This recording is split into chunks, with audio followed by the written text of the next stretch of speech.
So, hi guys! Welcome back to my channel again. If bago ka pa lang sa channel ko, please subscribe and click the bell notification para ma-update ka sa ating bagong video. So, ayan na nga guys. Last Saturday ko to siya binili. Ngayon ko lang may papakita sa inyo kasi masyado tayong naging busy. So, yung total lahat ng ating item is $39.66 without tax yun guys. And then, syempre guys, kuponera tayo, ayaw natin magbayad ng ganyang kalaki. So, yung binayaran ko na lang is $5.61. Okay? So, paano ko siya ginawa? So, syempre guys, gumamit tayo ng register reward, points, manufacturer coupon, digital coupon, at yung IVC coupon. Ito yun guys. Ito yung nasa booklet nila. Okay? Pwede mo to siyang ma-take home. Good for 1 month kasi itong ganitong nila guys, booklet. Okay? So, start muna tayo guys sa ating first transaction guys. Gumawa ako ng 2 transactions sa isang account ko. Okay? So, ito siya, nag-take advantage ako dito sa ating Crest toothpaste kasi buy 2 get 4,000 points. So, isang toothpaste is $2.99. So, kumuha ako ng 6. And then, yung total ng 6 is $17.94. And then, sabi ko sa inyo, buy 2 get 4,000 points. So, yung marireceive natin sa 6 na toothpaste is 12,000 points. Okay? And then, may coupon tayo na digital coupon of 7 off 3 at saka 5 off 2. So, yung 7 lang yung gumana. Kaya naman, nagka-error guys. So, even though nagka-error tayo dito kasi hindi nag-attach yung isang coupon na $5, binalik naman nila sa atin in points. So, tumawag lang ako sa customer service and then blah blah blah. So, yan, binalik nila in points. Siguro mga few minutes lang after kong tumawag, nag-check ako ng account ko and then nandun na yung 5,000 points. Okay? So, yan. Ipapakita ko sa inyo yung resibo. So, yan guys. As you can see, 4 crest and then may 2 crest dito guys. Hindi siya pinagsama kasi magkaiba yung flavor. Yeah, flavor. So, minus natin sa 7. So, $10.94 ang yung akin sa total plus tax is $12.38. And then, nag-redeem tayo ng points. Pwede tayo mag-redeem ng points kasi buy deal siya guys. Okay?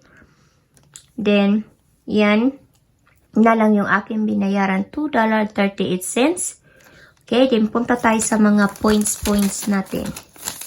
So yan, yung aking opening balance is 28,510. And then yung everyday points, 70. Ito yung ating na-receive, 12,000 points sa 6 na crest. At saka ito namang 10,000, ito yung ating na-redeem. So, if ito nag-redeem tayo ng 10,000 points, bumalik sa atin is 12,000. So, naging 30,580 yung ating points na, okay, yung closing balance natin. So, that's it guys. Free at the same time money maker. So, yung ginawa ko sa points na nakuha ko is ginamit ko naman sa ating second transaction guys. So, okay. So, nag-roll ako ng points dito. Okay? So, yung second transaction natin, guys, supposed to be yung babayaran, yung total niya is $22.66. And then, nagbayad na lang ako ng $3.23 kasi gumamit ako ng points. Yung nakuha ko sa ating crest, ginamit ko dito sa ating ikalawa. And then, gumamit akong isang register reward na $4. And then, manufacturer coupon. At yung IVC. Okay? So, let's start muna sa ating, sa ating Scotch, yung ating toilet paper. So, yung price niya is $5. So, dalawa, $10 yan. Then, ito naman yung ating Dexy plates is buy one get one free. So yung price ng Dixie natin is $3.99. And then yung ating Cetaphil is buy one get 50% off. So yung price ng isa is $5.78 and then yung isa naman is $2.89. Okay? So, yung ginamit kong coupon is syempre ito guys. IVC store coupon to siya. So, isang scan lang nila. Mag-a-apply na yan sa dalawa. And then yung sa Dixie naman is 75 cents lang. Digital siya. And then yung sa ating Cetaphil is yung Cetaphil na coupon guys. Dalawa yung ginamit ko. 2 of 1. Okay? Ipapakita ko sa inyo yung ating resibo. So, ito siya.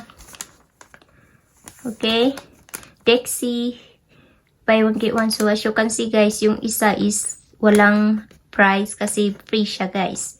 And then, ito naman yung ating Cetaphil. So, $5.79. And then, yung kalahati niya is $2.89. And then, yung ating Scott guys na $10. So, ito na yung IVC guys. Ito siya. Ito yung coupon. Yan.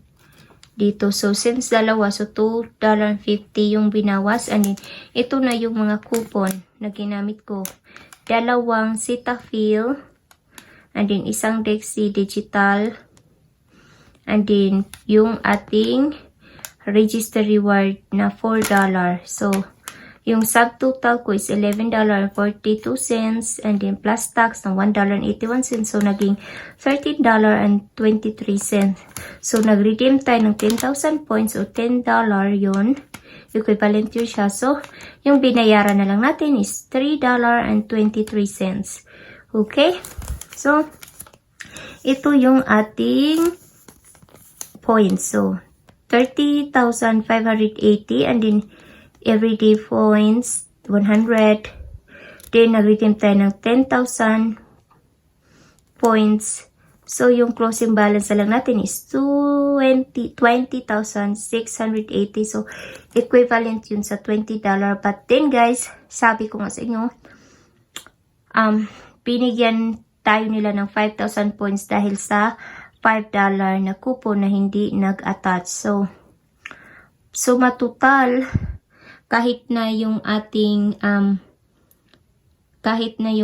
nagastos is $5.61 and then binalikan nila tayo ng $5,000 points. So, $5 is, matotal is like 61 cents na lang itong nasa harapan natin. Itong ating dalawang Scott, dalawang Dixie, 6 na toothpaste at saka dalawang Cetaphil.